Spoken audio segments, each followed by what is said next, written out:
চওড়া আর মসৃণ রাস্তায় গতি বাদ মানতে চায় না, এক্সিলারেটরে চাপ বাড়াতে বাধ্য করে তোলে। কিন্তু এটা জানা খুব মুশকিল যে হাওয়ার সঙ্গে কথা বলা এই গাড়ির কোন চালক নিজের নিয়ন্ত্রণে নেই। এমন পরিস্থিতিতে এটা বোঝা খুবই কষ্টকর যে কোন গাড়ির চালক নেশা করে রয়েছে।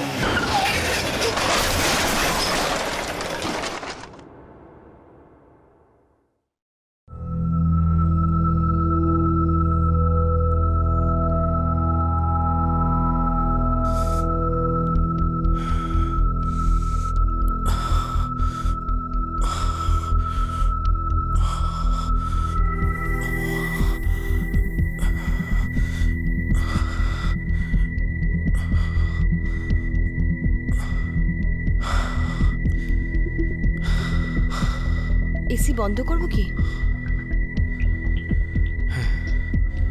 বন্ধ করে দাও। ইনহেলারটা দেবো? না, ঠিক হয়ে যাবে।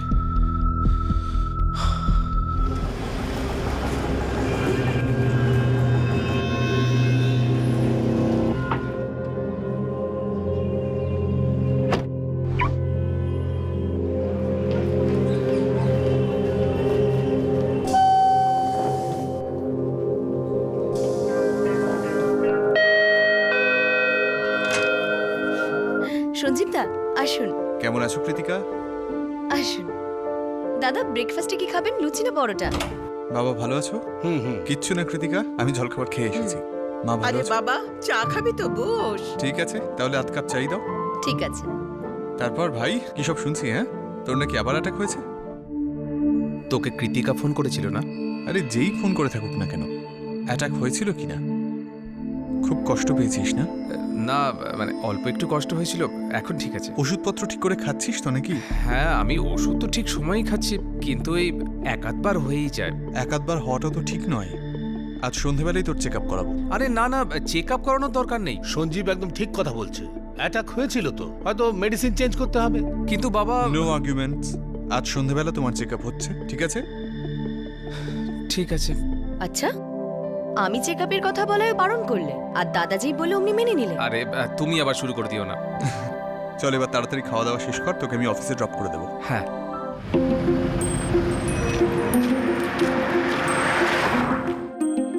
দাদা তুই তুই আমার জন্য তোর নিজের টাইম, মানে আমি ঠিক আছি, যদি কিছু হয় তো আমি ম্যানেজ করে নেবো। আরে তোর ম্যানেজার নিকুচি করেছে।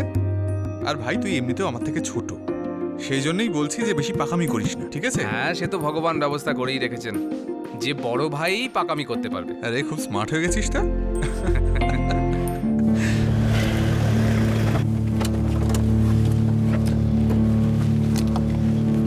চলি দাদা, আবার দেখা হচ্ছে। তাহলে ওই কথাই রইলো, আমি আগে বাড়ি ফিরে ফ্রেশ হয়ে তারপর তোকে পিক আপ করবো, ওকে? আরে আরে ভাই, রিফ্লেক্স এখনো আগের মতোই আছে আমার। তুই যেন এটা ভাবিস না যে আমি বুড়ো হয়ে গেছি। হ্যাঁ, ঠিক আছে ঠিক আছে ঠিক আছে। ঠিক আছে, সন্ধ্যাবেলা দেখা হচ্ছে। আর ভুলিস না যেন ক্লিনিকে যেতে হবে, না হলে না। আচ্ছা, আসি দাদা। ওকে, বাই। দুই ভাইয়ের মধ্যে খুব ভালোবাসা ছিল, গাঢ় বন্ধুত্ব ছিল। ছোট ভাইয়ের ছোটবেলা থেকেই ব্রিদিং প্রবলেম ছিল, আর বড় ভাই বাবার মতোই স্নেহের সঙ্গে তার খেয়াল রাখত। দুই ভাই গুড়গাঁওতে পাশাপাশি থাকত। ওরা দুই ভাই ভালো কোম্পানিতে চাকরি করত। জীবন এমনভাবে কাটছিল যেন সেটা 7 সুরের বন্ধন। আর তারপর এলো 20শে জুলাই 2011 সেই রাত, যখন এই 7 সুরের সব তাল কেটে গেল।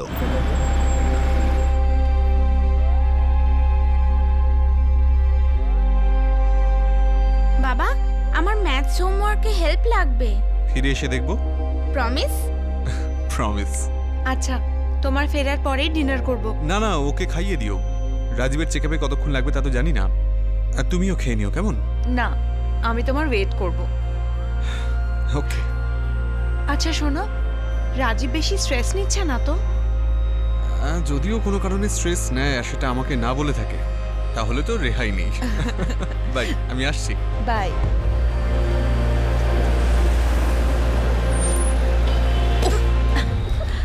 এই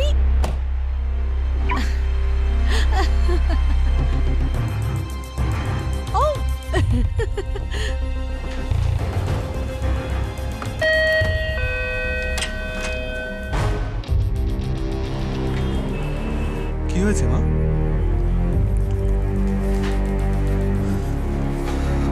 সঞ্জীব কি? এটা ও কটার সময় বেরিয়েছে?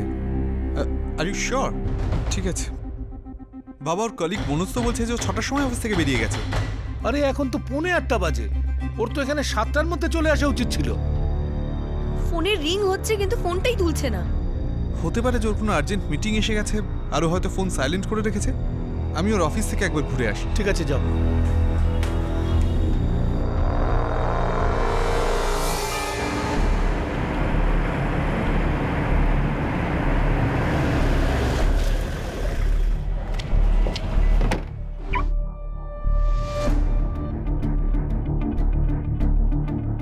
হ্যাঁ স্যার, আচ্ছা, রাজীব শর্মা কি অফিসে আছে?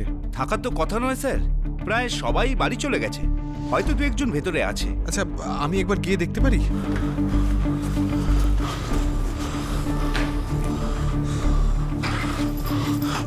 Excuse me.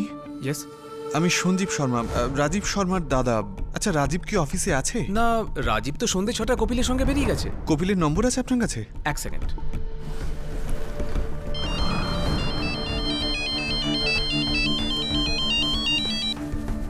Hello. Hello Kapil, আমি সঞ্জীব শর্মা বলছি, রাজীব শর্মার দাদা। হ্যাঁ বলুন। রাজীব আজ তোমার সঙ্গে অফিস থেকে বেরিয়েছিল না? হ্যাঁ, 6টার সময় আমরা একসাথেই অফিস থেকে বেরিয়েছিলাম। কোনো প্রবলেম? না, আসলে ও এখনো বাড়ি পৌঁছয়নি। এনি আইডিয়া যে ও কোথাও যেতে পারে বা? কিন্তু ওর তো বাড়ি যাওয়ারই কথা ছিল, আর আমি ওকে লিফট দিয়েছিলাম। তুমি ওকে কোথায় ড্রপ করেছিলে? সেক্টর 47 এর কর্নারে, অ্যারাউন্ড 6:45 সময়।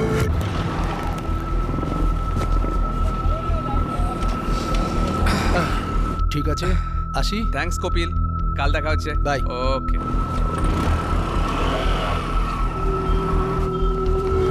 ওখান থেকে যমুনা টাওয়ার ম্যাক্সিমাম 15 মিনিটের রাস্তা। আর আমি ওকে বলেও ছিলাম তোর বাড়িতে ছেড়ে দিচ্ছি, কিন্তু ও তো আমাকে বলল ও একটু হাঁটবে, তাজা হাওয়া খাবে।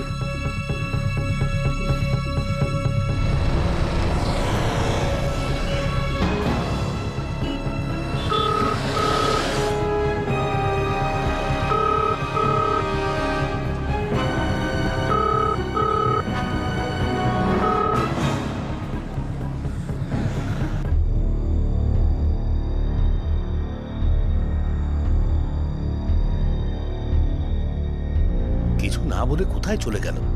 20শে জুলাই 2011 রাজীব বাড়ি ফেরেনি। তার অসহায় মা বাবা, স্ত্রী আর বড় দাদা তাকে সব জায়গায় খোঁজে, কিন্তু রাজীবকে পাওয়া যায়নি। রাজীবের মোবাইল ফোন বারবার বেজে যাচ্ছিল, কিন্তু রাজীব ফোন তোলেনি। কিন্তু কেন? সবে তো 11টা বাজে। কিন্তু আজ পর্যন্ত এরকম হয়নি sir.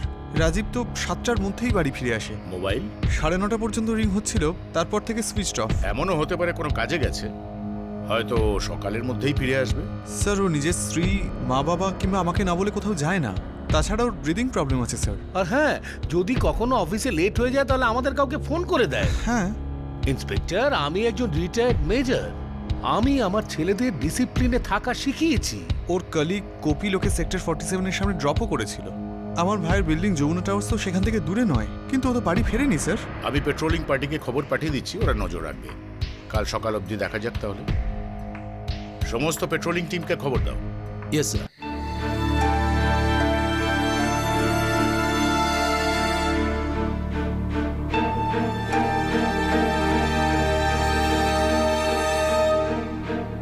The number you have dialed is switched off. এত টেনশন করো না। যেই নাম্বারের সঙ্গে যোগাযোগ করার চেষ্টা সব করছেন ঠিক হয়ে সেটি যাবে। এই মুহূর্তে বন্ধ আছে। কি ঠিক হয়ে যাবে? এভাবে কেউ না বলে চলে যায় নাকি? আর ও তো বাচ্চা নয়। গাধা কোথাকার। আগেও ফিরুক, তারপর ওকে আমি মজা দেখাচ্ছি।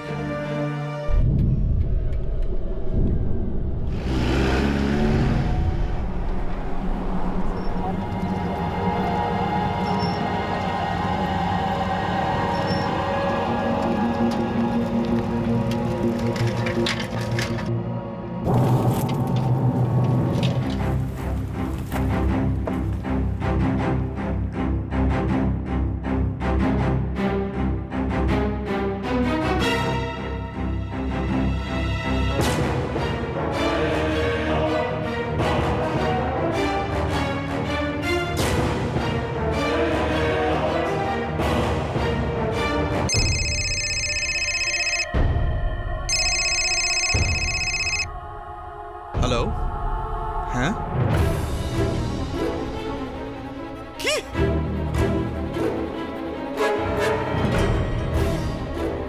কি হয়েছে? কি বললো সঞ্জীব? বৌমা, কি হয়েছে বাবা? কি হয়েছে? কিছু বলছো না কেন?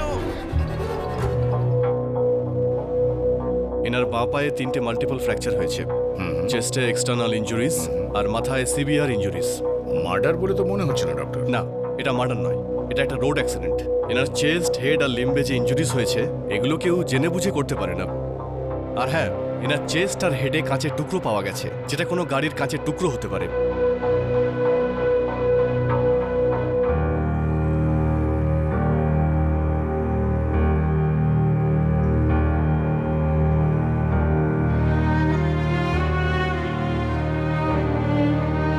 রাজীব! রাজীব! রাজীব! রাজীব না! রাজীব! রাজীব! রাজীব!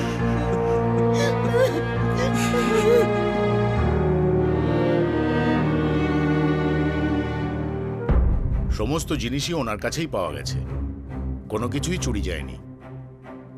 এটা একটা পরিষ্কার hit and run case, mister Sharma. আপনারা যখন আমার ভাইকে পেলেন ততক্ষণে ও মারা গিয়েছিল না স্যার? আগে হ্যাঁ, পোস্টমর্টেম রিপোর্ট অনুযায়ী আপনার ভাইয়ের মৃত্যু কাল রাত 9:30 নাগাদ হয়েছে।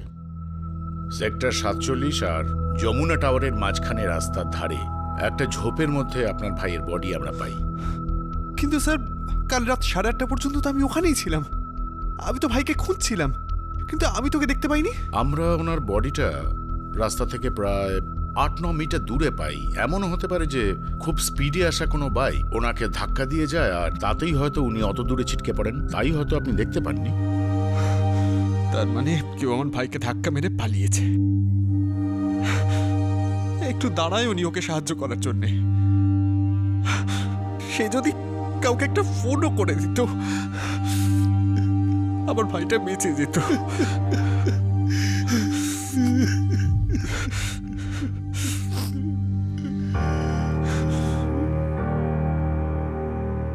রাজীব 7টার থেকে ওখানে ছিল,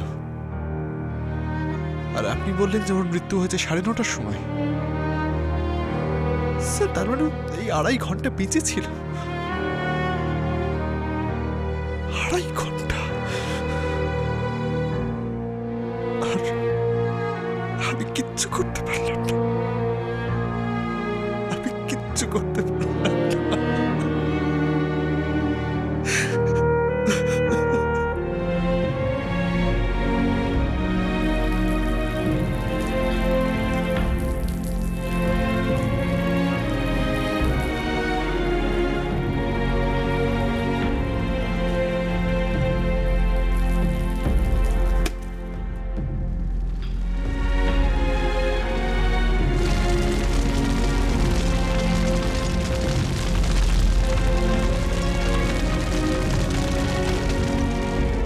শর্মা পরিবারের মাথায় আকাশ ভেঙে পড়েছিল।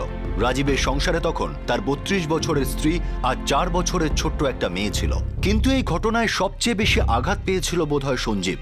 সঞ্জীব আর তার ছোট ভাই রাজীবের মধ্যে ভালোবাসা হয়তো সব সম্পর্কের চেয়ে দামি ছিল। সঞ্জীব এই কথাটা মানতে পারছিল না যে তার ছোট ভাই রাজীবকে 2.5 ঘন্টা যাবৎ রাস্তায় ফেলে রেখে মৃত্যুর মুখে ঠেলে দেওয়া হয়, আর কেউ এগিয়ে এসে সাহায্য করেনি। সঞ্জীবের দুঃখ আর রাগ দুই হচ্ছিল, কারণ যেখানে রাজীবের মৃত্যু হয় ঠিক সেই সময় সেই এলাকায় সঞ্জীব তাকে খুঁজছিল। দেখো, আমরাও আই উইটনেস খোঁজার চেষ্টা করছি, কিন্তু তোমাকেও একটা জিনিস বুঝতে হবে যে এটা রাতের অন্ধকারে হওয়া একটা হিট অ্যান্ড রান কেস।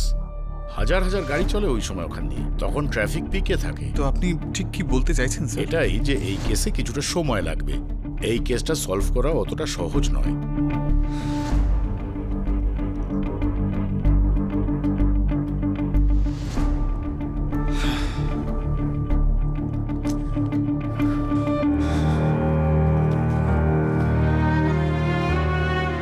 ভাই,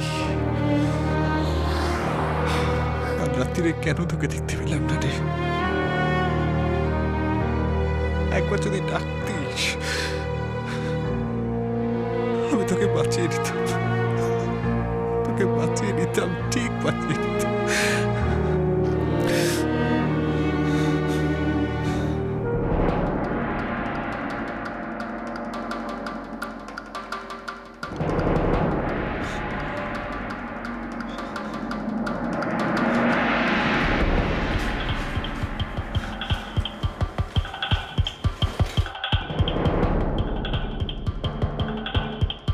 স্যার এটা হয়তো কোনো মোটরসাইকেলের হেডলাইটের টুকরো। VIK হ্যাঁ, মানে এটা হয়তো ভাইকার ব্র্যান্ডের মোটরসাইকেল। তাহলে স্যার এবার তো আপনারা ধরতে পারবেন যে আমার ভাইয়ের এই অ্যাক্সিডেন্টটা কে করেছিল, কে আমার ভাইকে মৃত্যুর মুখে ঠেলে দিয়েছে। আমরা পুরো চেষ্টা করব মিস্টার সঞ্জীব।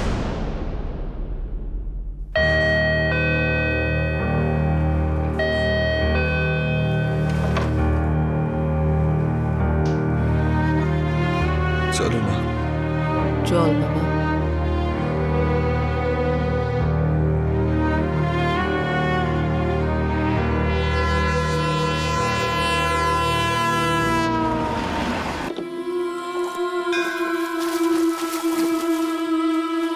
এতে গন্ধপুষ্পে ওং গণেশায় নমঃ, এতে গন্ধপুষ্পে ওং শ্রী গুরুবে নমঃ, এতে গন্ধপুষ্পে ওং শ্রী নারায়ণ নমঃ, এতে গন্ধপুষ্পে ওং আদিত্যাদিগ্রেভ্যো নমঃ।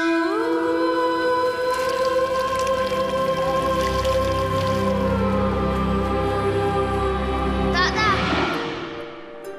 দাদা দাদা দাদা দাদা দাদা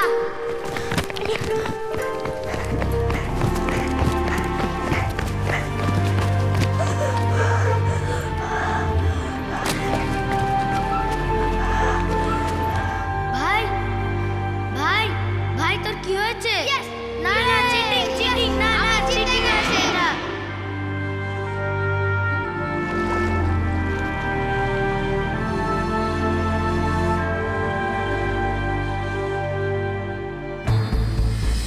মিস্টার শর্মা, আমাদের কাছে আরও কেস আছে যেগুলো অনেক বেশি সিরিয়াস। আপনার ভাইয়ের মৃত্যু একটা অ্যাক্সিডেন্টে হয়েছে, clear cut hit and run case. আমি এটা জানি স্যার, আপনি এই কথাটা আমাকে অনেকবার বলেছেন, কিন্তু আমি শুধু এটুকুই চাই যে আপনি সেই লোকটাকে ধরুন যে এই অ্যাক্সিডেন্টটা করেছে, আর সে যেন শাস্তি পায়। প্রতি সন্ধ্যায় ওই রাস্তা দিয়ে হাজার হাজার বাইক যায়, আর সেগুলোর মধ্যে অনেকগুলোই ওই একই ব্র্যান্ডের হতে পারে। আর ওখানকার সেই অসংখ্য বাইকগুলোর মধ্যেই কোনো একটা আমার ভাইকে ধাক্কা মেরেছিল, আর ধাক্কা মারার পর সাহায্য করার জায়গায় ওকে মৃত্যুর মুখে ফেলে পালিয়ে যায়। তারপরে ও 2.5 ঘন্টা বেঁচে ছিল আমার ভাই, স্যার 2.5 ঘন্টা। হয়তো ও সবার কাছ থেকে সাহায্যও চাইছিল, কিন্তু কেউ সাহায্য করেনি স্যার। আমি শুধু এটুকুই জানতে চাই যে ওই লোকটা কে, কে সেই লোকটা যার মধ্যে এক বিন্দু মানবিকতা কাজ করেনি। দেখুন মিস্টার শর্মা, আমি আপনার অবস্থা বুঝতে পারছি, কিন্তু আইন ফিলিংসের উপরে চলে না, সেখানে প্রমাণ লাগে। আর হিট অ্যান্ড রান কেসে আই উইটনেস অত্যন্ত গুরুত্বপূর্ণ, আর আমাদের কাছে এই মুহূর্তে একজনও আই উইটনেস নেই। এরকম কেস সলভ করা খুব একটা সহজ নয়।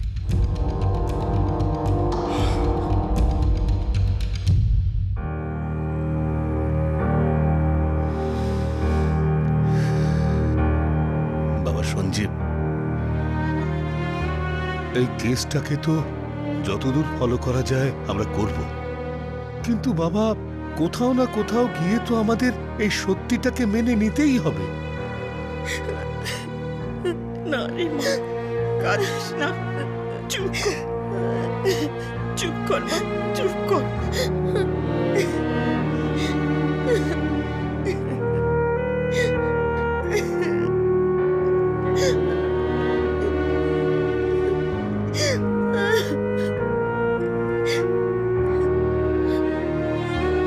কাঁদে না শুনে।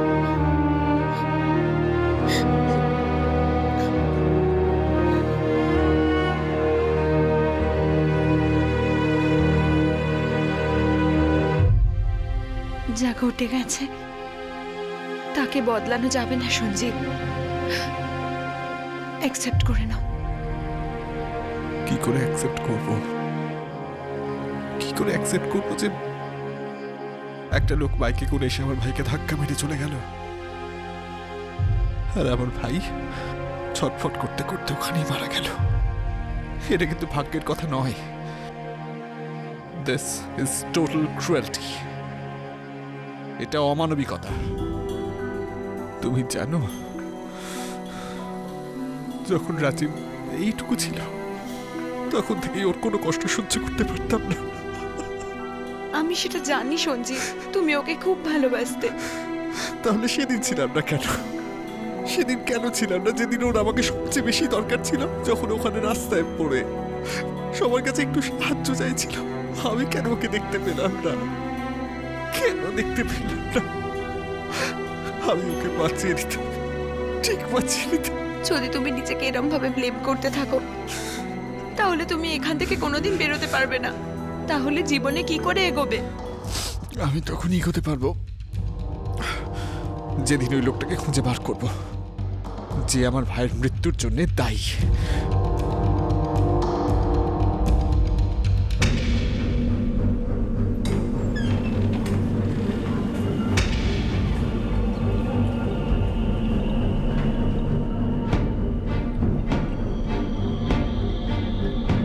এক মাস? হ্যাঁ। তোমার মনে হয় যে 1 মাসের মধ্যে তুমি ওদের খুঁজে বার করতে পারবে যারা তোমার ভাইকে অ্যাক্সিডেন্ট করেছে? জানি না গৌতম, জানি আমার কথাগুলো একটু অসম্ভব শোনাচ্ছে, কিন্তু যতদিন পর্যন্ত না আমি ওদের ধরতে পারবো যারা আমার ভাইয়ের এই অ্যাক্সিডেন্টটা করেছে, ততদিন আমি শান্তি পাবো না, কিছুতেই শান্তি পাবো না। প্রায় সব পুলিশ স্টেশনেই কোনো না কোনো হিট অ্যান্ড রান কেস পাওয়া যায়, আর অনেক কেসে কাউকে গ্রেফতার না করেই বন্ধ করে দেওয়া হয়। কিছু কেস আদালত পর্যন্ত পৌঁছয়, যাদের বিচারও হয়তো হয়, কিন্তু পীড়িতের পরিবারের লোকেদের মনে একটাই প্রশ্ন ওঠে যে মদ খেয়ে গাড়ি চালানোর জন্য এই শাস্তি কি আদৌ যথেষ্ট? এই শাস্তির জন্য কি হিট অ্যান্ড রান কেসের সংখ্যা আদৌ কমবে? এই কেসে একজন ভাইয়ের ভালোবাসা না তো আইন আর তার লুপহোলকে বুঝতে পারছিল, আর না তো হিট অ্যান্ড রান কেসের প্রতি এই দায়িত্বহীন অবহেলা সহ্য করছিল। উনি তো শুধু সেই লোকেদের খুঁজছিলেন যারা ওনার ভাইয়ের মৃত্যুর জন্য দায়ী। আরে ও তো শুধু লাশ দেখেই খবর দিয়েছিল, তার থেকে বেশি ও আর কিছুই জানে না। স্যার আমি আপনাকে ইনভেস্টিগেট করতে বলছি না, আমি তো শুধু সেই লোকটার নাম্বারটা চাইছি যে 21শে জুলাই ভোরবেলা আমার ভাইয়ের লাশটা দেখে আপনাদের কন্ট্রোল রুমে ফোন করেছিল। প্লিজ স্যার, আমাকে একটু আমার মতো করে চেষ্টা করতে দিন। দেখুন, আপনাদের কাছে আরো অনেক ইম্পর্টেন্ট কেস রয়েছে স্যার, একটা হিট অ্যান্ড রান কেসের জন্য আপনার কাছে তো সময় নেই। প্লিজ।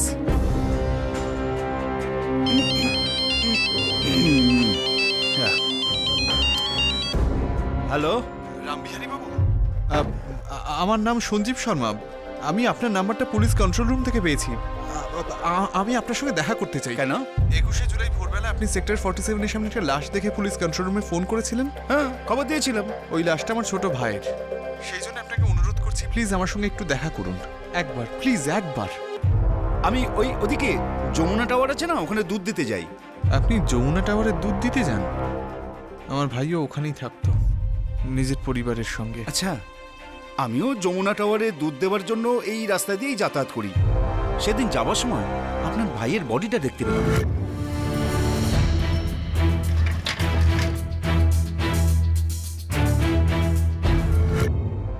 আমি দেখেই বুঝেছিলাম যে উনি আর বেঁচে নেই। যদি আমি আগের দিনে রাতে জানতে পারতাম না, তাহলে হয়তো আপনার ভাইয়ের জন্য আমি কিছু করতে পারতাম। তার মানে? গত রাতে যখন এখান দিয়ে যাচ্ছিলাম না, একটা মোটরসাইকেল অ্যাক্সিডেন্ট হয়েছিল, আর ওই মোটরসাইকেলে 3 জন লোক ছিল, কিন্তু ওই 3 জন লোক উঠে চলে গেল। কিন্তু আমি এটা বুঝতে পারিনি যে ওরা আপনার ভাইকে মেরে দিয়েছে। রামবিহারী বাবু, এক মিনিট। আপনি একটু ভেবে বলুন যে 20 তারিখ রাতে আপনি ঠিক কি কি দেখেছিলেন, ডিটেলে সবকিছু।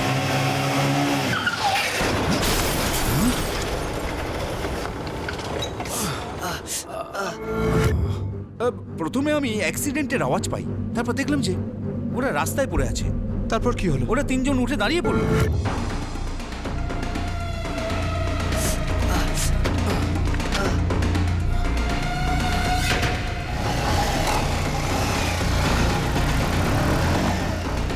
তারপর আমি ওখান থেকে চলে গেলাম। ভাবলাম হয়তো একটু বেশি খেয়েছে গাড়ি, তাই আউট অফ কন্ট্রোল হয়ে গেছে। আবার ফিরে আসার সময় আপনি কিছু দেখতে পান না স্যার, আমি তো যমুনা টাওয়ারের ওই দিক দিয়ে বেরিয়ে গেছি। আপনি অ্যাক্সিডেন্টের ব্যাপারে অন্য কাউকে কিচ্ছু বলেননি? 3 জন উঠে দাঁড়িয়ে পড়লো, আমি ভাবলাম হয়তো সিরিয়াস কোনো ব্যাপারই নয়।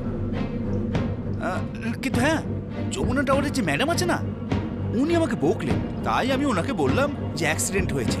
কোন ম্যাডামকে? ওই যমুনা টাওয়ারের এ উইং 603। যমুনা টাওয়ারের যে ম্যাডাম আছে না, উনি আমাকে বকলেন, তাই আমি ওনাকে বললাম যে অ্যাক্সিডেন্ট হয়েছে। কোন ম্যাডামকে? ওই যমুনা টাওয়ারের এ উইং 603।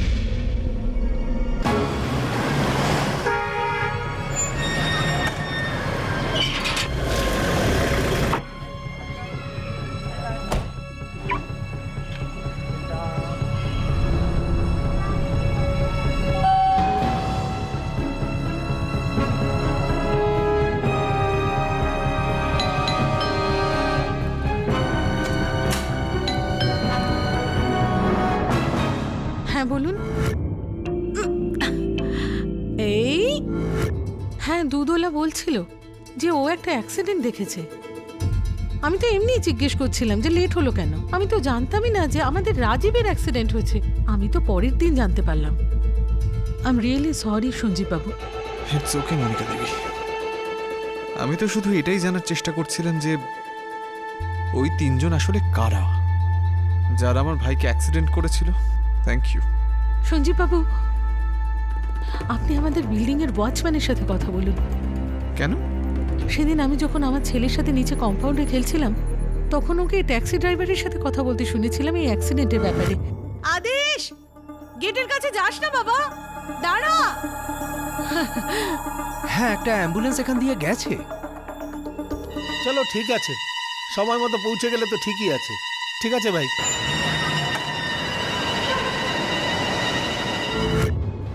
ও বলেছিল যে ওখানে একটা অ্যাম্বুলেন্স গিয়েছিল। আমি তো সেটাই শুনেছিলাম। থ্যাংক ইউ মনিকা দেবী।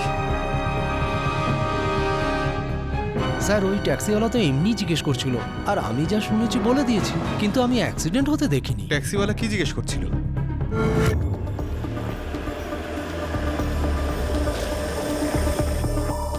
আরে ভাই, হ্যাঁ, ওই রোডের ধারে যে একটা অ্যাক্সিডেন্ট হয়েছিল না? অ্যাক্সিডেন্ট? হ্যাঁ, একটা অ্যাম্বুলেন্স এখান দিয়ে গেছে। চলো ঠিক আছে, সময় মতো পৌঁছে গেলে তো ঠিকই আছে। ঠিক আছে ভাই। আর স্যার, যদি জানতাম যে আমাদের রাজীব বাবুর অ্যাক্সিডেন্ট হয়েছে, তাহলে তখনই আমি ওনাকে হসপিটালে নিয়ে যেতাম। আমি তো ট্যাক্সিওয়ালার কাছ থেকে জানলাম রাস্তার ওদিকে একটা অ্যাক্সিডেন্ট হয়েছে। স্যার, ওনার কথা শুনে খুব কষ্ট হচ্ছে। ওই ট্যাক্সিটা এখানে কোথায় এসেছিল? স্যার, ওই ট্যাক্সিটা কোথায় এসেছিল তা তো জানি না, কিন্তু হ্যাঁ স্যার, ট্যাক্সিটা ফার্স্ট ক্যাব সার্ভিসের ছিল। First cab services?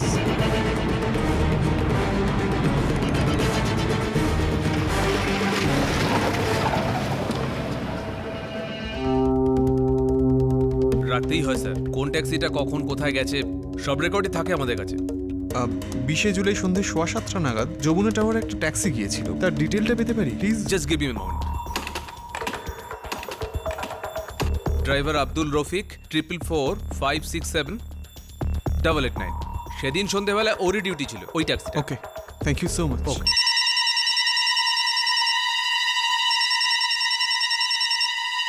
হ্যালো,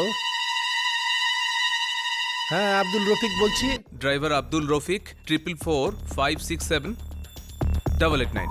সেদিন সন্ধ্যেবেলা ওরই ডিউটি ছিল ওই taxi. Okay, thank you so much. ওকে।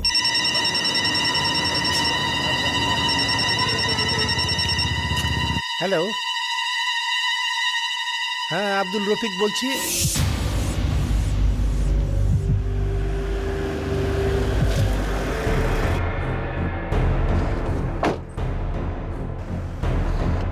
হ্যাঁ স্যার, এইখানে অ্যাক্সিডেন্টটা হয়েছিল। সেই রাতে প্যাসেঞ্জার নিয়ে এয়ারপোর্ট থেকে এদিক দিয়ে আসছিলাম।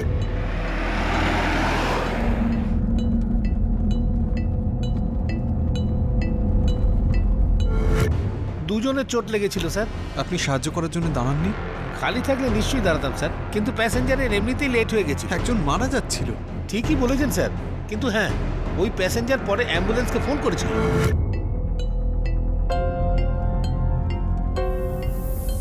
মনে হচ্ছে কোনো অ্যাক্সিডেন্ট হয়েছে। হ্যাঁ স্যার, গাড়ি দাঁড় করাবো স্যার? আরে না না ভাই, আমার এমনিতেই দেরি হয়ে গেছে, আমি কোনো অ্যাম্বুলেন্সকে ফোন করে দিচ্ছি।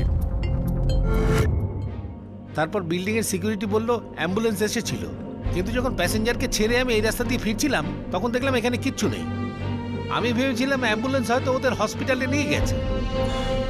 আমার ভাই ওই অ্যাক্সিডেন্টে মারা গিয়েছিল, কিন্তু ওর লাশ তো পরের দিন সকালে পাওয়া যায়। কিন্তু আমাকে যখন সিকিউরিটি বললো যে অ্যাম্বুলেন্স এসেছিল, তাহলে আপনার ভাইয়ের লাশ সকালে কি করে পাওয়া গেল? আপনার ভাই যে অবস্থাতেই থাকুক না কেন, অ্যাম্বুলেন্সের তো ওই অবস্থাতেই হসপিটালে নিয়ে যাওয়ার কথা। আপনার ট্যাক্সিতে প্যাসেঞ্জার কে ছিলেন? আমি এক্ষুনি বলছি।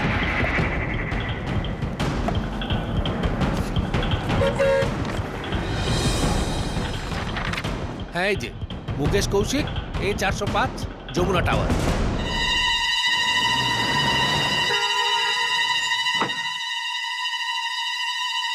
Excuse me, mister Mukesh Kaushik? হ্যাঁ, কিন্তু আপনি? দুজন আহত হয়েছিলেন আর আমি সঙ্গে সঙ্গে অ্যাম্বুলেন্সকে ফোন করি। আমার ভাই রাজীব ওই অ্যাক্সিডেন্টে মারা যায়। আমি রাজীবকে খুব ভালো মতোই চিনতাম, এই বিল্ডিংয়েরই বি উইংয়ে থাকতো। কিন্তু মিস্টার শর্মা, সেই দিন যে দুজন আহত হয়েছিলেন ওদের মধ্যে আপনার ভাই ছিল না। ও যদি থাকতো আমি তাহলে চিনতে পারতাম আর আপনাদের সবাইকে ইনফর্ম করতাম। আই মিন আপনার ফ্যামিলিকে, আপনাকে, সিকিউরিটিকে, সবাইকে। রাজীবের বডি পরের দিন ঝোপের মধ্যে পাওয়া যায়, অ্যাক্সিডেন্ট স্পটের কাছে।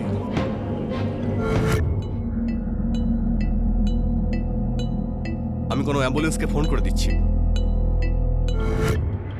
ওরা দুজন ছিল শিওর, কিন্তু ওদের মধ্যে আপনার ভাই রাজীব ছিল না। আপনি কোন অ্যাম্বুলেন্স সার্ভিসকে ডেকেছিলেন? সেক্টর 47 রোড, গুরগাঁওতে এক সন্ধ্যায় একটা অ্যাক্সিডেন্ট হয়। সঞ্জীব শর্মার ভাই রাজীব শর্মাকে পরের দিন সকালে অ্যাক্সিডেন্ট স্পটের পাশে ঝোপের মধ্যে মৃত অবস্থায় পাওয়া যায়। এই জায়গাটা রাজীবের বাড়ি থেকে খুব কাছে ছিল, দেখে মনে হচ্ছিল যে এটা একটা hit and run case. Sanjeev নিজে দায়িত্ব নিয়ে 4 জন ব্যক্তিকে ট্র্যাক ডাউন করে, যাদের ডাইরেক্টলি বা ইনডাইরেক্টলি এই কেসের প্রত্যক্ষদর্শী বলা যায়। এটাও শোনা যাচ্ছিল যে সেখানে ঘটনাস্থলে অ্যাম্বুলেন্সও এসেছিল। তাহলে রাজীবের ডেড বডি পরের দিন ঝোপের আড়ালে কিভাবে গেল? তাহলে অ্যাম্বুলেন্স কার জন্য এসেছিল আর কাকে নিয়ে গেল? ওই দুটি ছেলে কারা ছিল যারা ঘটনাস্থলে আহত হয়ে পড়েছিল? আর সেই তৃতীয় ব্যক্তিটাকে, যে আবার মোটরসাইকেলে চড়ে পালিয়ে গিয়েছিল? পুলিশ সঞ্জীবকে বলেছিল যে হিট অ্যান্ড রান কেসগুলিতে যারা অ্যাক্সিডেন্ট করে তাদের ট্র্যাক ডাউন করা খুবই কঠিন ব্যাপার, কারণ সাক্ষী পাওয়া যায় না। কিন্তু সঞ্জীব শর্মা নিজের দক্ষতায় অকালে প্রাণ যাওয়া নিজের ভাইকে ন্যায় পাইয়ে দেওয়ার উদ্দেশ্যে এই কেসের ইনভেস্টিগেশনে একটা বিশাল বড় ধাপ অতিক্রম করেছিলেন। সঞ্জীব শর্মা কি সেই লোকগুলিকে ধরতে পারবেন যারা তার ভাইয়ের মৃত্যুর জন্য দায়ী? সঞ্জীব কি তাদের দিয়ে নিজেদের দোষ স্বীকার করাতে সক্ষম হবেন? নিজের মৃত ছোট ভাইকে ন্যায় পাইয়ে দেওয়ার উদ্দেশ্যে বড় ভাই সঞ্জীব শর্মার এই ইমোশনাল সংগ্রামের দ্বিতীয় তথা শেষ পর্ব আমরা আপনাদের দেখাবো কাল রাত ঠিক 11। সবাইকে স্বাগত। আজ আমরা আপনাদের দেখাবো গুরগাঁওতে ঘটা একটা কেসের দ্বিতীয় তথা শেষ ভাগ, যেখানে সঞ্জীব শর্মা দায়িত্ব নিয়েছেন সেই লোকগুলোকে খুঁজতে যারা তার ছোট ভাই রাজীবের মৃত্যুর জন্য দায়ী। হরিয়ানার গুরগাঁও। সঞ্জীব শর্মা আর রাজীব শর্মা দুই ভাই পাশাপাশি থাকতো। দুজনের বাবা মাই রাজীবের পরিবারের সঙ্গে থাকতো। সঞ্জীব নিজের ছোট ভাই রাজীবকে বাবার মতো স্নেহ করত। 2011 সালের 20 জুলাই সন্ধ্যাবেলা রাজীব নিজের অফিস থেকে বাড়ি ফেরেনি। তার পরিবার আর তার দাদা সঞ্জীব চিন্তায় পড়ে যায়। সঞ্জীব রাজীবকে খোঁজার সম্পূর্ণ চেষ্টা করে, কিন্তু সে ব্যর্থ হয়। তার পরিবারের এই কারণে আরও চিন্তা হয় যে রাজীবের ব্রিদিং প্রবলেম আছে। রাজীবের অফিস কলিগ কপিল সঞ্জীবকে বলে যে সে রাজীবকে সেক্টর 47-এর রোডে ড্রপ করেছিল, যেখান থেকে রাজীবের বিল্ডিং যমুনা টাওয়ার খুবই কাছে। সঞ্জীব গোটা এলাকায় খোঁজাখুঁজি করে, কিন্তু রাজীবকে খুঁজে পায় না। রাজীবের সেলফোন অন থাকা সত্ত্বেও কোনো উত্তর পাওয়া যাচ্ছিল না। অনেক রাতে সঞ্জীব আর তার বাবা সদর পুলিশ স্টেশন সেক্টর 37-এ গিয়ে একটা মিসিং কমপ্লেন করেন। পুলিশ পেট্রোল টিমকে ইনফর্ম করলেও রাজীবের কোনো খবর পাওয়া যায়নি। 21 জুলাই 2011 পরের দিন সকালে একজন দুধওয়ালা পুলিশ কন্ট্রোল রুমে খবর দেয় যে সেক্টর 47-এর কাছে একটা লাশ ঝোপের মধ্যে পড়ে রয়েছে। লাশের শনাক্তকরণ হলে জানা যায় যে মৃতদেহটি রাজীব শর্মার। সঞ্জীব আর গোটা শর্মা পরিবারের মাথায় আকাশ ভেঙে পড়ে। পোস্টমর্টেম রিপোর্টে মৃত্যুর কারণ হিসাবে হিট অ্যান্ড রানের কথা বলা হয়। সঞ্জীব এটা শুনে অবাক হয়ে যায় যে তার ভাইয়ের মৃত্যু রাত 9:30টার সময় হয়েছিল। রাজীবের কলিগ কপিল তাকে 6:45 নাগাদ ওই স্পটে ড্রপ করেছিল। এর থেকে বোঝা যাচ্ছিল যে অ্যাক্সিডেন্টের পর রাজীব প্রায় 2.5 ঘন্টার মতো ওই স্পটে আহত অবস্থায় ছটফট করছিল। সঞ্জীব চাইছিল পুলিশ সেই লোকগুলোকে ধরুক যারা তার ভাইকে ধাক্কা মারার পর ওই জায়গায় আহত অবস্থায় ফেলে রেখে চলে যায়, যার ফলে তার ভাই মারা যায়। পুলিশ তাকে আশ্বস্ত করে যে তারা সব রকম চেষ্টা করবেন, কিন্তু কোনো সাক্ষী ছাড়া এই কেস ধোপে টিকবে না। সঞ্জীব নিজে অ্যাক্সিডেন্ট স্পটে গিয়ে তল্লাশি চালায় আর একটা কাচের টুকরো খুঁজে পায় যাতে ভিক লেখা ছিল। এর থেকে প্রমাণিত হয় যে সেটা কোনো ভাইকার ব্র্যান্ডের মোটরসাইকেল ছিল, যার ফলে এই মৃত্যু হয়েছিল। প্রমাণ পাওয়া সত্ত্বেও পুলিশের তদন্তে সেরকম অগ্রগতি দেখা দিল না। পুলিশ কর্মীদের বক্তব্য যে সন্ধ্যেবেলায় ওই রাস্তা দিয়ে হাজার হাজার মোটরসাইকেল যায়, আর এই হিট অ্যান্ড রান কেসের কোনো প্রত্যক্ষদর্শীও নেই। তখন সঞ্জীব দায়িত্ব নিজের কাঁধে তুলে নেয়। সে নিজের অফিস থেকে 1 মাসের ছুটি নেয় আর নিজের ভাইয়ের অপরাধীদের আইনের হাতে তুলে দিতে মরিয়া হয়ে ওঠে। সে তার ইমোশনাল লেভেলে এটা বুঝতে পারে যে এই আঘাতটাকে দূর করতে হবে আর তার মৃত ভাইকে ন্যায় পাইয়ে দিতে হবে। প্রথমে সঞ্জীব সেই দুধওয়ালার সঙ্গে দেখা করে যে সবার প্রথমে রাজীবের লাশ দেখতে পেয়েছিল। দুধওয়ালা একটা গুরুত্বপূর্ণ খবর দেয়। সে বলে যে আগের দিন সন্ধ্যাবেলায় ওই জায়গায় সে একটা অ্যাক্সিডেন্ট হতে দেখেছিল। দুধওয়ালার সঙ্গে কথা বলার সূত্র ধরে সঞ্জীব মনিকা হান্ডার কাছে গিয়ে হাজির হয়। এই মহিলাও যমুনা টাওয়ারেই থাকেন যেখানে রাজীব থাকতো। মনিকা সঞ্জীবকে বলেন যে তিনি দুধওয়ালার কাছ থেকে অ্যাক্সিডেন্টের কথা শোনেন এবং তারপর দেখেন বিল্ডিং এর সিকিউরিটি গার্ড এক ট্যাক্সিওয়ালার সঙ্গে অ্যাক্সিডেন্টের ব্যাপারে কথা বলছিল। সঞ্জীব যমুনা টাওয়ারের ওয়াচম্যানের সঙ্গেও দেখা করে। সে সঞ্জীবকে বলে যে একটা প্রাইভেট ট্যাক্সি যাওয়ার সময় তাকে জিজ্ঞেস করেছিল যে সেখানে কোনো অ্যাম্বুলেন্স এসেছিল কিনা। গার্ড তাকে বলে যে হ্যাঁ, সেখানে একটা অ্যাম্বুলেন্স এসেছিল। Sanjeev private taxi agency first cab সার্ভিসের সঙ্গে যোগাযোগ করে আর সেই ট্যাক্সিওয়ালাকেও খুঁজে বার করে। ট্যাক্সিওয়ালা বলে যে সে দুজন আহত লোককে ওই অ্যাক্সিডেন্ট স্পটে দেখেছিল আর তার ব্যাক সিটে বসা প্যাসেঞ্জার অ্যাম্বুলেন্সকে ফোন করেছিল। সেই প্যাসেঞ্জারের নাম জানা যায় মুকেশ কৌশিক, যিনি যমুনা টাওয়ারেই থাকেন এবং তিনি এয়ারপোর্ট থেকে বাড়ি ফিরছিলেন। উনিও ট্যাক্সিওয়ালার কথাগুলো সত্যতা স্বীকার করে নেন আর বলেন যে উনি দুজন আহত লোককে দেখে অ্যাম্বুলেন্সকে ফোন করেছিলেন। এবার তারপর ওরা দুজন ছিল শিওর, কিন্তু ওদের মধ্যে আপনার ভাই রাজীব ছিল না। আপনি কোন অ্যাম্বুলেন্স সার্ভিসকে ডেকেছিলেন? 90376। Okay, thank you very much Mukesh বাবু। Thank you.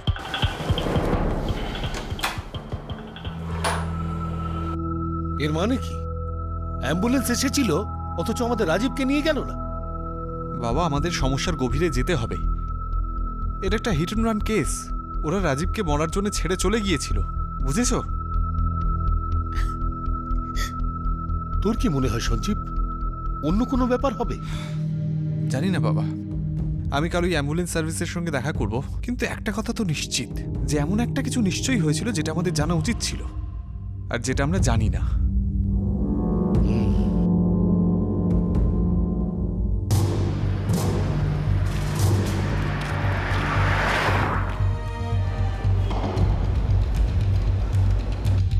বিশে জুলাই সন্ধ্যে 7:10 অ্যাম্বুলেন্সের জন্য একটা কল এসেছিল। কলারের নাম ছিল মুকেশ কৌশিক। হ্যালো, 90376। আর এই হলো ওনার নাম্বার 4457878898। 1 মিনিট স্যার, আমি চেক করে বলছি। Right sir, sector number 47 Yamuna টাওয়ারের কাছে। হ্যাঁ হ্যাঁ, ওটাই। Ambulance number 12 HR26 AK 7230। Driver হচ্ছে নারায়ণ আর অ্যাটেন্ডেন্ট রঘুরাম। এদের দুজনকে কোথায় পাবো? অ্যাম্বুলেন্স নাম্বার 12, ড্রাইভার নারায়ণ আর অ্যাটেন্ডেন্ট রঘুরাম। পজিশন বলুন প্লিজ। স্পট 0-তে আছি ম্যাডাম। ওকে স্যার, ওরা সেন্টারের বাইরেই আছে। 20 তারিখ সন্ধ্যাবেলা। হ্যাঁ, সেক্টর 47 যমুনা টাওয়ারের কাছে। আপনারা একটু মনে করে দেখুন না প্লিজ। হ্যাঁ দাদা, আমরা তো গেছিলাম। আপনারা কাদের হসপিটালে নিয়ে গিয়েছিলেন? আচ্ছা, ওই রোডের পাশের ঘটনাটা? হ্যাঁ, ওইটাই। হ্যাঁ স্যার, আমরা কলে তো গিয়েছিলাম কিন্তু কাউকে পাইনি। কি?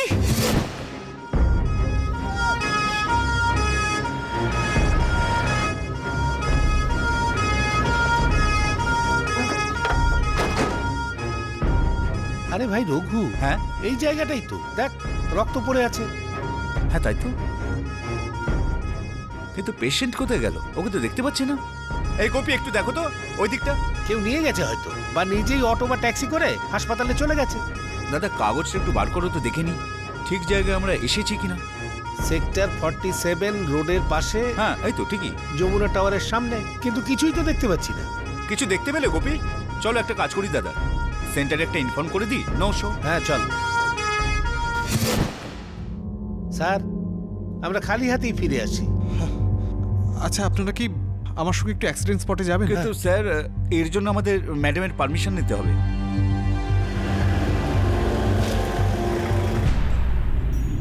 আমরা যখন এখানে পৌঁছলাম কেউ ছিল না স্যার। আমার ভাইয়ের লাশ এখান থেকে পাওয়া গিয়েছিল, এই ঝোপগুলোর মধ্যে থেকে। অন্ধকার ছিল, কিছু দেখতে পাইনি, আর আমরা তো কিছু শুনিও নি। একটা কথা বলবো স্যার আপনাকে, দেখুন আমরা রোজ অনেক রকম অ্যাক্সিডেন্ট দেখি, বছরের পর বছর দেখছি স্যার। বডি এখান থেকে ওখানে গিয়ে কি করে পড়তে পারে বলুন স্যার? কিন্তু পুলিশ তো লাশ এখান থেকেই পেয়েছিল। দেখুন, আপনি বলছেন যে মোটরসাইকেল আপনার ভাইকে ধাক্কা মেরেছে। হ্যাঁ।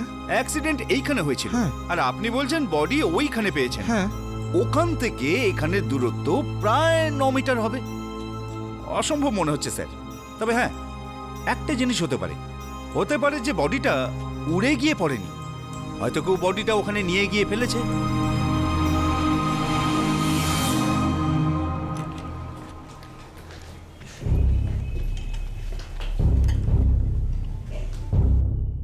কি হলো, তুমি কিছু খাচ্ছ না কেন? বাবা, তোর ফিলিংসটা আমি বুঝতে পারছি, কিন্তু বাবা, জীবন থাকলেই মৃত্যু আছে। যা হবার তা তো হয়ে গেছে বাবা, কিন্তু মনে রাখিস আমাদের সবাইকে সময়ের সঙ্গেই চলতে হবে। শোনো, তুমি যেটা করছো সেটা ঠিক, কিন্তু সেটাকে নিজের জেদ বানিও না। আর তাছাড়া দাদা, আমরাও আস্তে আস্তে সবকিছু ভোলার চেষ্টা করছি। আপনিও নিজেকে একটু সামলান।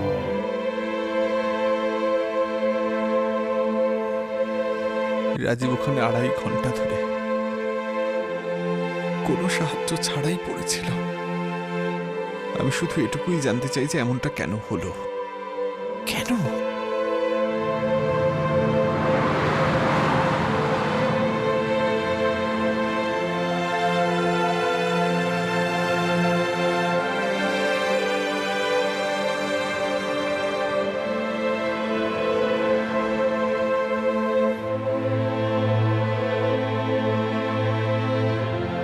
আমার জন্য এটা জানা খুব জরুরি যে সেই রাতে ঠিক কি হয়েছিল।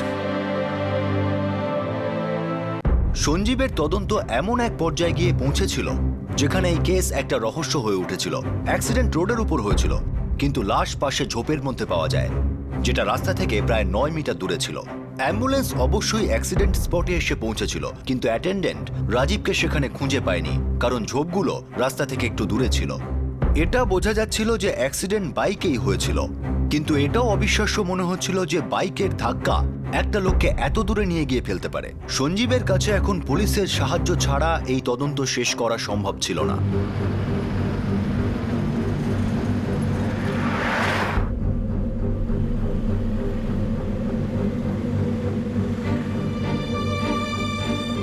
ইউ মিন টু সে সব ইনফরমেশন তুমি কালেক্ট করেছো? আর কি করতাম স্যার? স্যার, আমাদের ওখানকার পুলিশ স্টেশনে এর থেকে অনেক বেশি ইম্পর্টেন্ট কেসেস আছে। একটা হিট অ্যান্ড রান কেসের জন্য ওনাদের হাতে সময় নেই। কিন্তু ওনাদের প্রবলেম যাই হোক না স্যার, আমার কাছে আমার ভাই সবচেয়ে গুরুত্বপূর্ণ ছিল। আর আমি এটা জানতে চাই স্যার যে ওর এই অ্যাক্সিডেন্টটা ঠিক কি করে হয়েছিল, কেন এতক্ষণ ধরে ও একাই যন্ত্রণা ভোগ করলো, কেন ওর বডি অ্যাক্সিডেন্ট স্পটের থেকে দূরে ঝোপের মধ্যে পাওয়া গেল। প্লিজ স্যার, প্লিজ আমাকে সাহায্য করুন। আমি এটা জানতে চাই যে তারা আসলে কে, যারা আমার ভাইয়ের মৃত্যুর জন্য দায়ী। অফিসার্স, এই লোকটা আমাদের কাজ করেছে, আর এই ভদ্রলোক ব্যাপারটা এত গভীরে গেছেন যে কোনোভাবেই আমরা এই কেসটা ইগনোর করতে পারি না। স্যার, এই কেসটাকে টপ প্রায়োরিটি দিয়ে আসামিকে অ্যারেস্ট করবো বিল। প্রথমত সঞ্জীব শর্মার জন্য, যে তার ভাইয়ের মৃত্যুর সুবিচার চায়। দ্বিতীয়ত আমাদের ডিপার্টমেন্টের জন্য। এই ভদ্রলোক প্রুফ করে দিয়েছেন যে গাফিলতি হয়েছে আমাদের তরফ থেকেই। আমরা ভুল করেছি, আর সেটাই আমাদের শোধরাতে হবে। স্যার,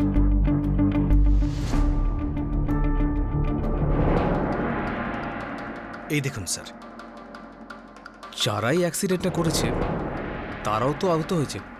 কিন্তু স্যার অ্যাম্বুলেন্স পৌঁছানোর আগেই ওরা ওখান থেকে চলে গিয়েছিল। কোনো না কোনো ক্লিনিকে গিয়ে ওরা নিশ্চয়ই ফার্স্ট এড করিয়েছে। আর ওরা নিশ্চয়ই আশেপাশে ক্লিনিকে গিয়েছিল স্যার।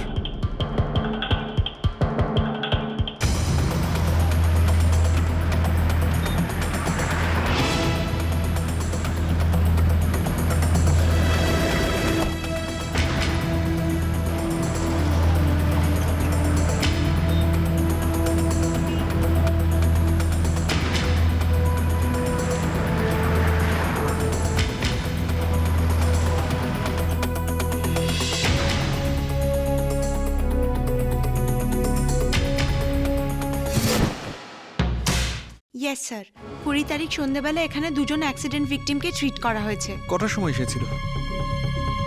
7:50 ডাক্তারকে বলুন পুলিশ ওনার সঙ্গে দেখা করতে চায়। একটা ছেলের হাতে আর মাথায় ইনজুরি হয়েছিল, আর দ্বিতীয় ছেলেটার পায়ে, হাতে আর মাথায়ও ইনজুরিজ হয়েছিল। ওদের 23 কি 24 বছর বয়স হবে।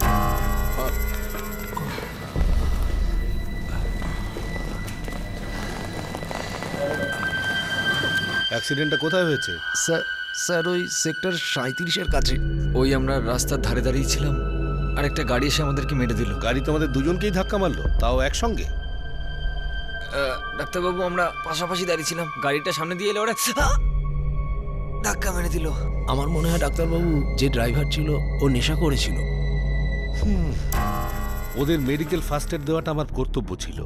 আর হ্যাঁ, ওদের মুখ থেকে মদের গন্ধ আসছিল। ওরা মিথ্যে কথা বলছিল। হতে পারে, আমি গ্যারান্টি দিয়ে কিছু বলতে পারবো না। ডক্টর ওদের অ্যাড্রেস? স্যার, একজনের নাম হলো নিশান। ওদের অ্যাড্রেসটা কি? শুধু সেক্টর 37 লেখা আছে। কিন্তু এটা তো কোনো অ্যাড্রেস নয়।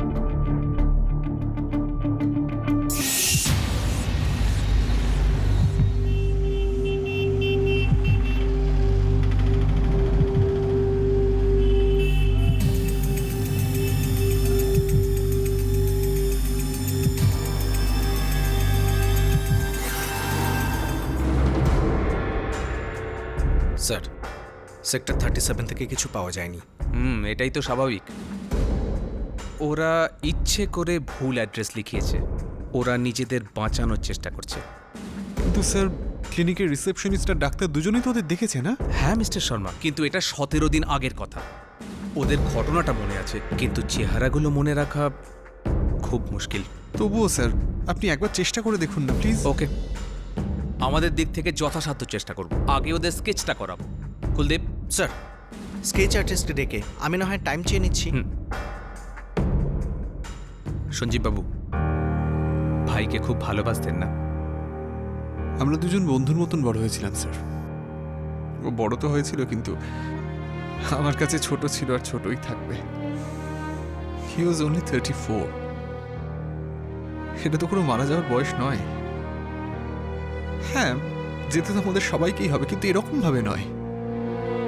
আর এটা ভাগ্যের খেলা হতে পারে না যে আপনি অফিস থেকে বাড়ি যাওয়ার জন্য বেরোলেন আর একটা মোটর সাইকেল এসে আপনাকে ধাক্কা মেরে চলে গেল আপনার বাড়ির কাছেই। আর তারপরে আপনি 2.5 ঘন্টা ধরে কোনো সাহায্য না পেয়ে ছটফট করতে করতে মারা গেলেন। অ্যাক্সিডেন্ট হলে বাইকটা ড্যামেজ তো হয়েছে। আপনি বাইকের হেডলাইটের কাঁচের টুকরোটা পেয়েছেন না? হ্যাঁ স্যার, ভাইকা ব্র্যান্ড। বাইকের হেডলাইট ভেঙেছে যখন, মেকানিকের কাছে নিশ্চয়ই গেছে। এই কেসটায় নতুন একটা প্রাণ, নতুন একটা এনার্জি এসেছিল। পুলিশ এবার খুব দ্রুত রাজীব শর্মার খুনিদের দিকে এগিয়ে চলেছিল। সম্পূর্ণ সম্ভাবনা ছিল যে এই অ্যাক্সিডেন্টে ইনভলভ বাইক রিপেয়ারে গেছে, আর এই বাইক রিপেয়ারিং এর দোকান থেকে পুলিশ পেতে চলেছিল কিছু দরকারি তথ্য আর প্রমাণ।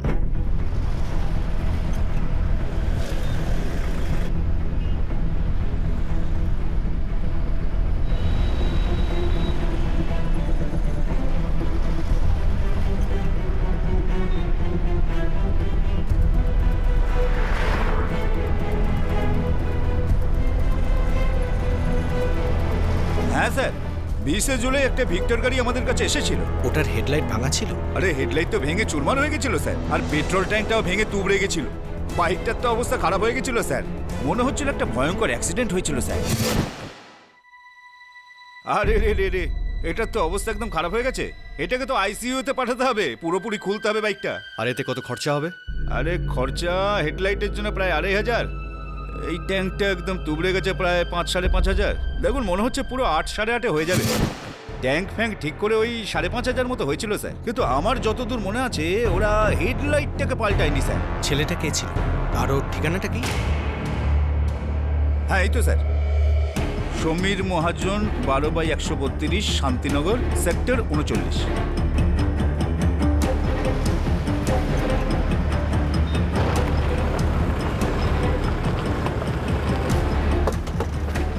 এই বাড়িটাই? হ্যাঁ স্যার, এটাই। হেডলাইট এখনো ঠিক করায়নি। কাম।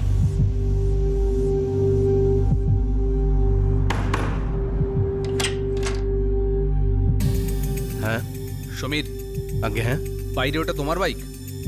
হ্যাঁ চলো হেডলাইট ঠিক করাবো। চলায়। আরে আরে কি হয়েছে স্যার? আরে আমার কথা তো শুনুন, কি হয়েছে বলবেন তো? স্যার স্যার স্যার আমি সত্যি কিছু জানি না। আপনারা কোন অ্যাক্সিডেন্টের কথা বলছেন? বাইকের সঙ্গে WWF কুস্তি লড়ছিলিস যাতে ট্যাঙ্ক হেডলাইট ড্যামেজ হয়ে গেছে। ট্যাঙ্ক তো রিপেয়ার করেছিস, হেডলাইট করিসনি কেন? স্যার বাইকটা তো আমার এক বন্ধু নিয়ে গিয়েছিল। ও বলেছিল বাইকটা স্কিড করে গেছে আর হেডলাইটটা ভেঙে গেছে। কবে স্কিড হয়েছে? স্যার 20 জুলাই। বন্ধুর নাম? নিশান্ত অরোরা।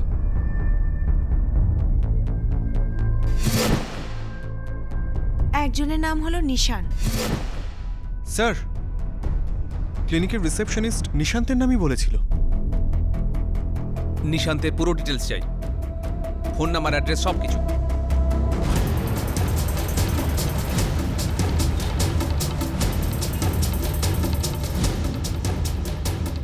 নিশানের ফোনটা এখনো সুইচ অফ। নাম্বারটাকে ট্র্যাকিংয়ে ফেলো। Yes sir.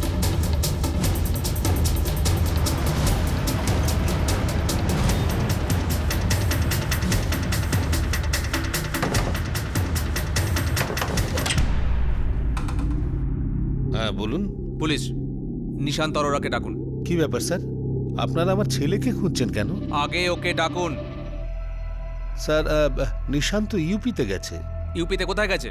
আমরা তো কিছুই জানি না। ওর সেলটাও অফ। বলে তো গেছিল যে কোনো জরুরি কাজের জন্য যাচ্ছে। 26শে জুলাই বেরিয়েছিল ইউপির উদ্দেশ্যে, এখনো তো কোনো খবর নেই। এখানে কি কাজ করতো? একজন প্রমোটার আছেন, তার কাছেই কাজ করতো স্যার। এই কাছেই, সেক্টর নাম্বার 30-তে। নিশানের ছবি নিয়ে আসুন। আনছি।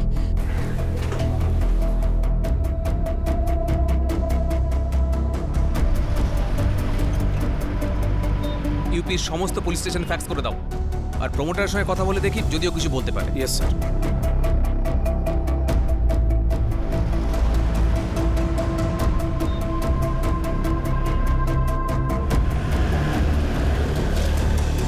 নিশান্ত 21 তারিখ থেকে ছুটিতে আছে স্যার। অ্যাক্সিডেন্ট হয়েছিল ওর। ওর সঙ্গে কন্ট্যাক্ট হয়েছে? কোনো খবর পেয়েছেন? না স্যার, ওর কোনো খবরই পাইনি। ওর মা বাবা বলেছে ও ইউপি গেছে। ইউপিতে কোথায় যেতে পারে? কোনো আইডিয়া নেই স্যার। এখানেও অনেক কাস্টমারের সাথে কথা বলেছিল, কিন্তু সবার কাজ না শেষ করেও চলে গেছে। ওর সেলফোনটাও সুইচ অফ আছে। স্যার সেল লোকেশন গুড়গাঁও দেখাচ্ছে, তার মানে সেলটা এখানেই কোথাও রেখে গেছে। গুড়গাঁওয়ের সমস্ত সোর্সকে কাজে লাগিয়ে দাও সবাইকে, আর বলো যে সঙ্গে আরো 2 জন আছে। এর মধ্যে একজনকে পাওয়া গেল, নিশান্তের কাছে পৌঁছে যাব। স্যার। সঞ্জীব বাবু, ওরা যেখানেই থাকুক খুঁজে বার করবই। সঞ্জীব বাবু, একটা কথা বলার ছিল। দেখুন, আমি যদি আপনার জায়গায় থাকতাম তাহলে তো আমি তাই করতাম যা আপনি করছেন। ওদেরকে সামনাসামনি দেখতে চাইতাম, ওদের দোষের জন্য শাস্তি হতে দেখতে চাইতাম। কিন্তু আমি আপনাকে বলছি, মনের মধ্যে প্রতিশোধ নেওয়ার কথা ভাববেন না। প্রতিশোধ নিয়ে আর কি হবে স্যার? রাজীব তো আর ফিরে আসবে না। আমি খালি ওই ছেলেগুলোকে এটাই জিজ্ঞেস করতে চাই যে ওরা আমার ভাইকে মৃত্যুর মুখে ফেলে কেন পালিয়ে গিয়েছিল, কেন ওকে সাহায্য করলো না, ব্যাস এটাই জানতে চাই।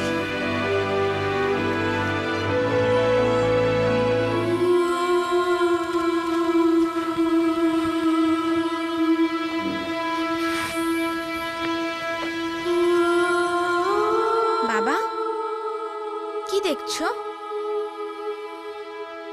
কিছু না মা। তোর কি মনে হয় যে তোর বাবার মাথাটা খারাপ হয়ে গেছে? মানে আমি পাগল হয়ে গেছি? না বাবা, একদমই না। আমিও কোনো ইনজিওর্ড লোককে রাস্তায় কোনোদিন একা ছাড়বো না। Very good, I am proud of you. তুই কি জানিস যে আমি এটা এর জন্য করছি না যে এই দুর্ঘটনাটা তোর কাকুর সঙ্গে হয়েছে। ও তো অন্য কারোর কাকুও হতে পারত, কারোর বাবা, কারোর ভাই, কারোর ছেলে, আর কারোর কিচ্ছু না হলেও একজন মানুষ। আর আমরা নিজেদের তখনই মানুষ বলতে পারি যখন আমরা একে অন্যের ব্যাপারে মানবিকতা দেখাতে পারবো। এই কথাটা কখনো ভুলিস না মা, ওকে?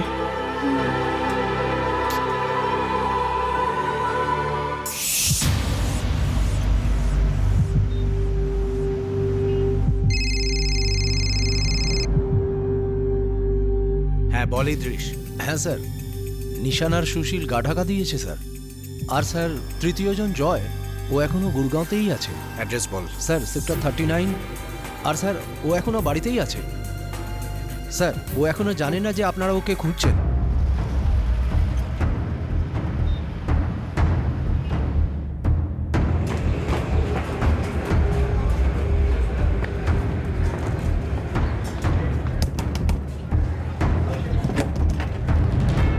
জয় বাড়িতে আছে? হ্যাঁ, কিন্তু কি ব্যাপার? ছেড়ে দিন না, ছেড়ে দিন না আমার ছেলেকে, ছেড়ে দিন, ছেড়ে দিন, আমি হাত জোড় করছি। অবশেষে অ্যাক্সিডেন্টের সঙ্গে যুক্ত একটা ছেলে পুলিশের হাতে ধরা পড়ল। এটা একটা হিট অ্যান্ড রান কেস ছিল, যেটা হয়তো অন্য কেসের মতোই ফাইলের নিচে চাপা পড়ে যেত। কিন্তু একজন দাদা তার ছোট ভাইয়ের খুনের তদন্ত আর তার জন্য বিচার চাইছিল, আর ফাইনালি তার জেদ সফল হলো। অবশেষে ধীরে ধীরে পুলিশ এই কেসের পরিণামের দিকে অগ্রসর। শেষে অ্যাক্সিডেন্টের সঙ্গে যুক্ত একটা ছেলে পুলিশের হাতে ধরা পড়ল। এটা একটা হিট অ্যান্ড রান কেস ছিল, যেটা হয়তো অন্য কেসের মতোই ফাইলের নিচে চাপা পড়ে যেত। কিন্তু একজন দাদা তার ছোট ভাইয়ের খুনের তদন্ত আর তার জন্য বিচার চাইছিল, আর ফাইনালি তার জেদ সফল হলো। অবশেষে ধীরে ধীরে পুলিশ এই কেসের পরিণামের দিকে অগ্রসর হচ্ছিল। হ্যাঁ স্যার, সেদিন রাতে ওখানে ছিলাম। সুশীল আর নিশান্ত ওরা দুজনেও ছিল। Triple seat? আর তুমি একটা রাস্তা পার হওয়া লোককে উড়িয়ে দিলে?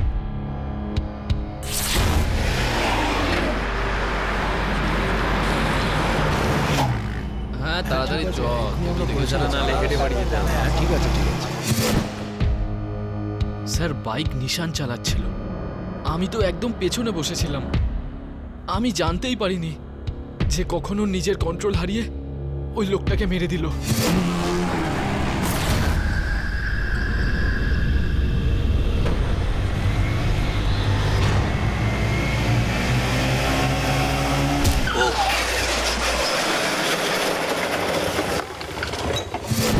স্যার আমরা খুব বাজেভাবে পড়ে যাই। আমার খুব একটা চোট লাগেনি, কারণ আমি পেছনে বসেছিলাম। নিশান, সুশীল আর ওই লোকটার খুব চোট লাগে। বাইক নিয়ে তুমি পালিয়েছিলে? নিশান আমাকে বলল পালা। ও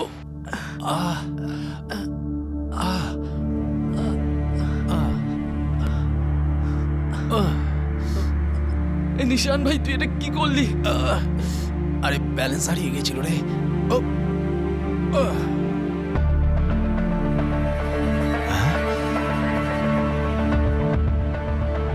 জয়, তুই ঠিক আছিস তো? তুই একটা কাজ কর, তুই বাইক নিয়ে যা। কেউ বাইকের নাম্বার দেখার আগে তুই পালিয়ে যা, পালা। তুই এক্ষুনি যা, তাড়াতাড়ি।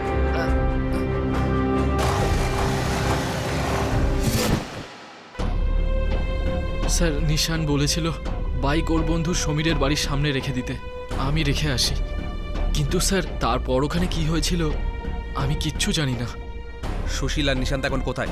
আগে আগে ওরা দুজন ঝাঁসিতে আছে।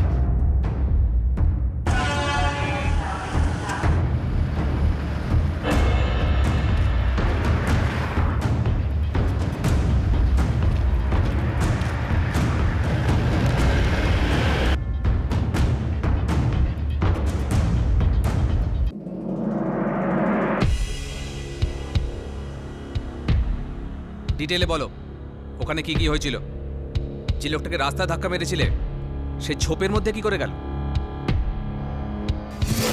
অনেক দূরের ক্লায়েন্ট, বাস বা ট্যাক্সিতে যাবো না। ওই ওকে একটা প্রপার্টি দেখানোর আছে, কাল সকালে তোর গাড়ি ফেরত দিয়ে দেবো। দেখ ভাই, সে ঠিক আছে, হ্যাঁ কিন্তু রাত চালাস না। আরে প্রথমবার চালাচ্ছি নাকি, কি যে বলিস না।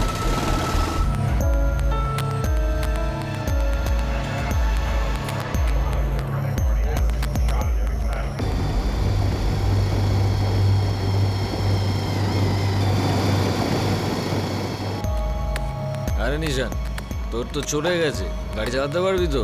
3 পেগে কারো নেশা হয় নাকি? নে গাড়িতে ওঠ। আরে ভাই একটু আস্তে চালা রে। হ্যাঁ ঠিক আছে, আসি। থ্যাঙ্কস কপিল, কাল দেখা হচ্ছে। বাই। ওকে।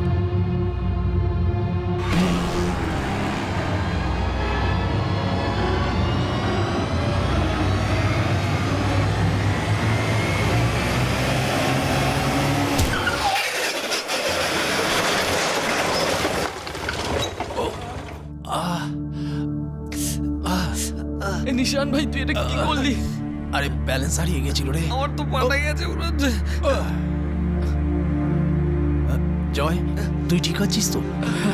তুই একটা কাজ কর, তুই বাইক নিয়ে যা তাড়াতাড়ি।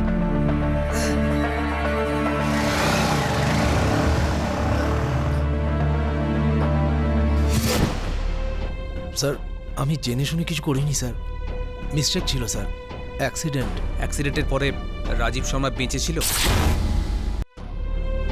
স্যার, আমি জেনে শুনে কিছু করিনি স্যার, মিস্টেক ছিল স্যার, অ্যাক্সিডেন্ট। অ্যাক্সিডেন্টের পরে রাজীব শর্মা বেঁচে ছিল? স্যার, আমার মনে হয়েছিল ও ও মরে গিয়েছে।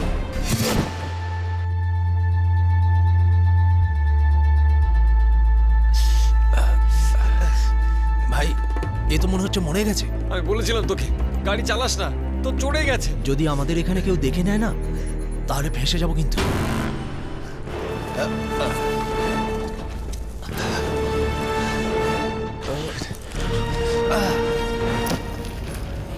এখানে কেউ ওকে দেখতে পাবে না। চল তাড়াতাড়ি চল।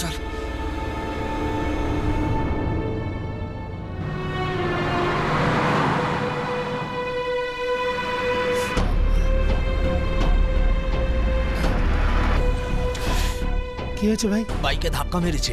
আশেপাশে কোনো ক্লিনিক আছে নাকি? আমাদেরকে একটু নিয়ে চলুন না। হ্যাঁ, বসো বসো বসো।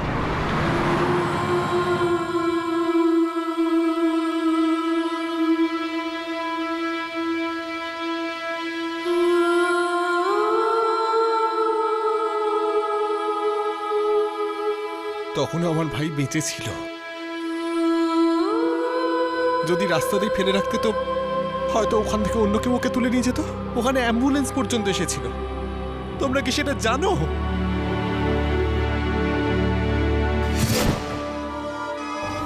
কিছু দেখতে পেলে গোপী?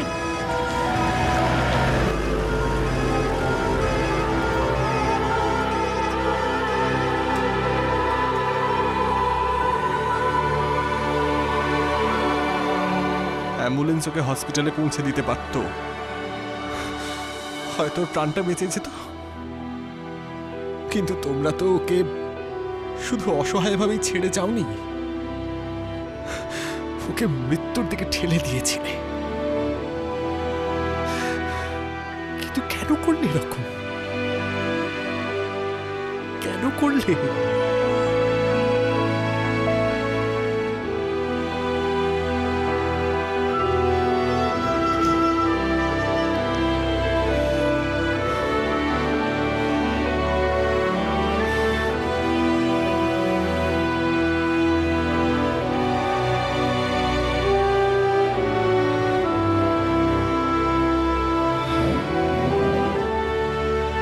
আমি কাল থেকে আবার অফিস যাব,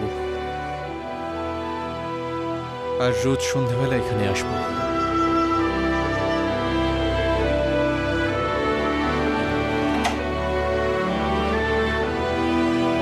নিজের খেয়াল রেখো।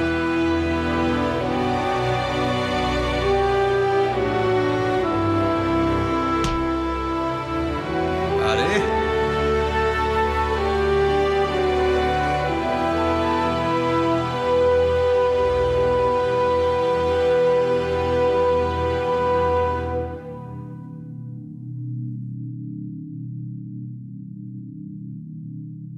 নিশান, সুশীল আর জয়ের বিরুদ্ধে সেকশন 304, 279, 337 আর 201 দফায় চার্জশিট ফাইল করা হয়। এই হিট অ্যান্ড রান কেস ফাইলের তলায় চাপা পড়ে থাকেনি। সঞ্জীব নিজের ভাই রাজীবের মৃত্যুকে একটা ক্লোজার দিতে পেরেছিল, ওই ঘটনার সঙ্গে মানিয়ে নিতে পেরেছিল। কিন্তু এই কেসটা এখনো কোর্টে ওঠা বাকি ছিল।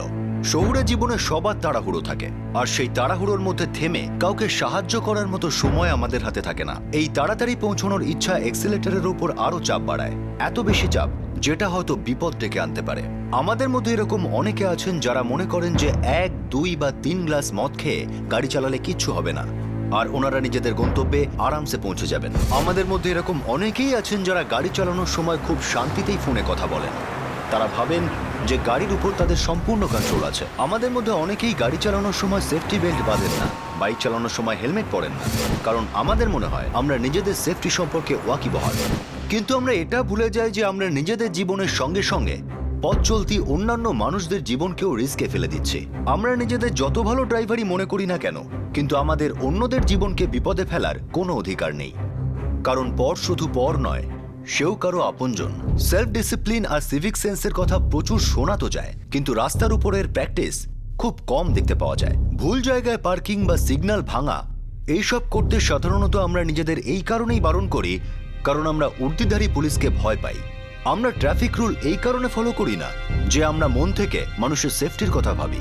আমরা প্রায়শই অন্যান্য ডেভেলপড কান্ট্রির রোড ডিসিপ্লিন আর ট্রাফিক ম্যানেজমেন্টের গুণগান করে থাকি, আর আমাদের দেশের ট্রাফিক সিস্টেমের সঙ্গে তুলনা করে থাকি। কিন্তু আমরা এটা অস্বীকার করতে পারি না যে আমাদের শহরগুলিতে দৈন্য আর জঘন্য ট্রাফিক ব্যবস্থা আসলে আমাদের জন্যই হয়।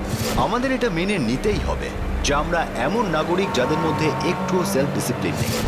আমরা সিগন্যাল ভাঙি, যে কোনো জায়গায় গাড়ি পার্ক করি, আমরা চোখের নিমেষেই সিগন্যাল না দেখে রাস্তা পার হই, আমরা হর্ন থেকে হাত আর এক্সিলেটর থেকে পা সরাই না, আমরা রাস্তায় কি না করি, আর তারপর আমরা দোষ চাপাই ট্রাফিক ম্যানেজমেন্টের উপর।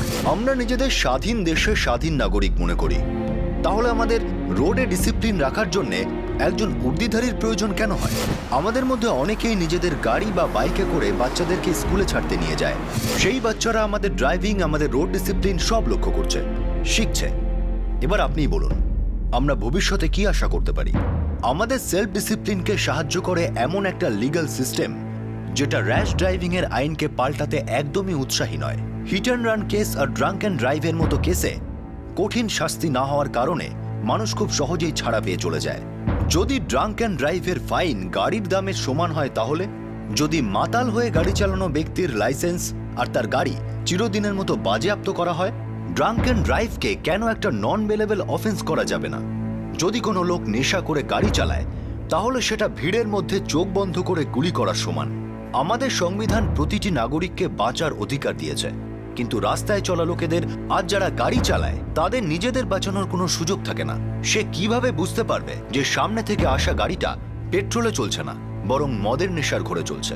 স্পিডিং, ড্রাঙ্ক অ্যান্ড ড্রাইভিং আর র্যাশ ড্রাইভিং, এই তিনটের ফলে যারা মারা যান, সেটা ভাগ্য বা নিয়তির কোনো খেলা নয়। আমাদের আজকের কথা হয়তো দর্শকদের একটু খারাপ লেগেছে, কিন্তু এই কথাটা সবার জন্য প্রযোজ্য।